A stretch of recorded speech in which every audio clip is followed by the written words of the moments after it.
Bagoué est resté 12 ans. Mathilde Monnier est restée 20 ans. Je suis arrivé en 88 et c'était pour la création des petites pièces de Berlin. Déjà en 89, j'ai pu comprendre qu'il y avait une relation assez étroite avec le centre chorégraphique et le festival Montpellier Danse. Déjà par la complicité qu'avait Jean-Paul Montanari avec Dominique Bagoué. Donc j'ai compris après qu'il y avait comme une espèce d'entente contractuelle entre la compagnie Dominique Bagoué et le festival Montpellier Danse, où Dominique pouvait montrer ses créations au festival chaque année. Je suis arrivée donc en janvier 94. Jean-Paul et moi, on s'était beaucoup parlé avant que j'arrive.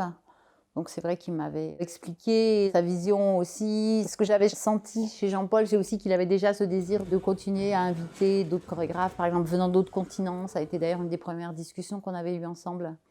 On avait beaucoup parlé de l'Afrique, puisque moi je travaillais avec des danseurs africains, et il avait justement ce désir d'ouvrir sur d'autres artistes. Donc ça s'est passé beaucoup autour de ces questions, ouais, d'invitation. Le potlatch, ça a été un événement plus qu'un spectacle, hein, c'était une forme assez hybride. Le potlatch, c'est cette histoire de don et de dette.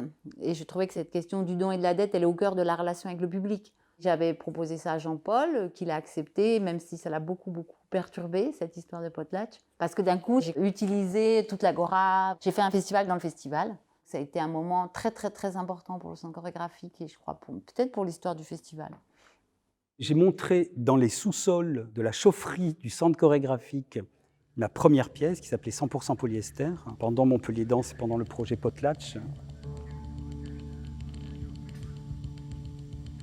Jean-Paul, et ça, je le salue pour ça, depuis qu'il est installé aux Ursulines et qu'il en partage les espaces avec le Centre chorégraphique national, il a eu à cœur d'être complètement ouvert et connecté.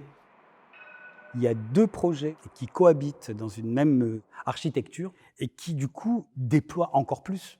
Les enjeux sont encore plus grands. Il y a plus de pensées et plus il y a de projets multiples, plus il y a d'invitations. Et donc, il y a plus d'imaginaire chez les gens. Surtout dans la situation qu'on est en train de traverser aujourd'hui, c'est-à-dire que ce qu'on doit promouvoir à tout prix, au regard du réel qui est quand même d'une violence extrême, je crois que seul l'imaginaire, à un moment donné, peut trouver de la puissance pour accepter le réel.